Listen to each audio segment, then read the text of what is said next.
So, how much are America's presidents really worth? Today, we're going to dive into that fascinating intersection of immense power and, well, immense personal fortune. We'll count down the 5 wealthiest presidents in U.S. history, and every number we talk about is adjusted for today's inflation.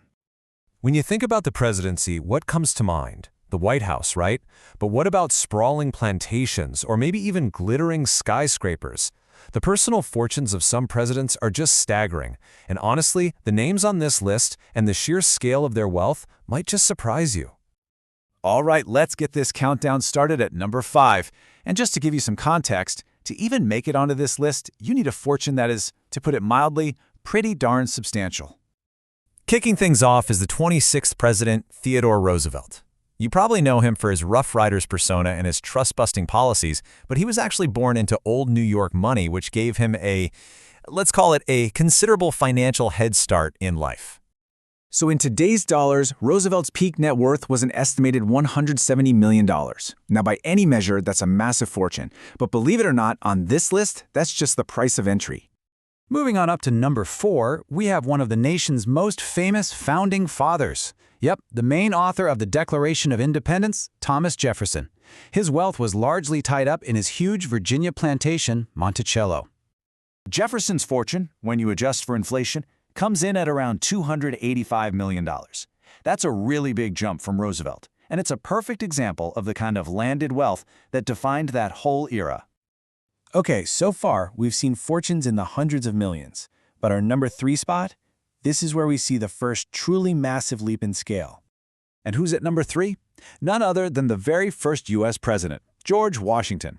He's often called the father of his country, but he was also one of its absolute wealthiest citizens, thanks to enormous land holdings, including his 8,000-acre Mount Vernon estate.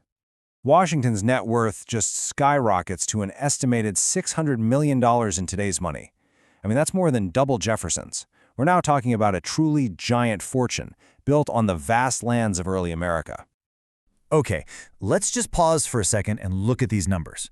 We climb from $170 million to $285 million, and then we take that huge leap to Washington's $600 million. Pretty impressive, right? Well, the next jump isn't just a leap. It's a launch into a completely different stratosphere. All right, get ready, because we are now leaving the millions far, far behind and entering the world of the billionaires. The next 2 presidents on our list operated on a financial scale that was just unimaginable to those who came before them.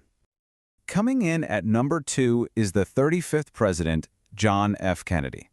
Now, his wealth wasn't exactly self-made. It came from his father, Joseph P. Kennedy, who built an absolutely massive fortune in banking, real estate, and all sorts of other ventures. The Kennedy family fortune, adjusted for inflation, is estimated at an incredible $1.3 billion, with a B. That's more than double George Washington's peak wealth, and it officially welcomes us to the billion-dollar club.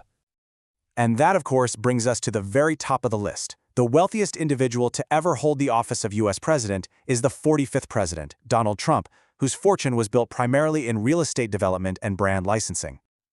His inflation-adjusted net worth stands at a truly astonishing $6.7 billion. To put that into perspective for you, that is more than 5 times the wealth of the Kennedy family, our number 2 spot. It's a fortune that's really in a category all its own. So now that we have the full list, let's actually put these numbers side by side. Seeing them all together really helps visualize the sheer, almost unbelievable scale we're talking about. So here it is, the complete ranking. From Roosevelt's $170 million all the way up to Trump's $6.7 billion. Looking at it like this, you can clearly see 2 very distinct tiers, can't you? You've got the multimillionaires, and then you have the billionaires. Now, what's really interesting here is how this visual makes that gap so incredibly clear. I mean, look, Washington's wealth was immense for his time, absolutely. But it's just dwarfed by the Kennedy family inheritance. And then you see that final bar, which shows a fortune built on modern global real estate and branding. It's not just a step up, it's a completely fundamental shift in the scale and the source of that wealth. You know, this really is the core takeaway when you see it all laid out. The difference between the wealthiest presidents isn't just a line on a graph, it's a chasm. A huge gap measured not in millions, but in billions of dollars, separating that top spot from everyone who came before. So, we'll leave you with this question to think about. As the scale of personal wealth just continues to grow and grow, What does it mean when the highest political office in the land is held by individuals whose fortunes are larger than the entire economies of some small countries?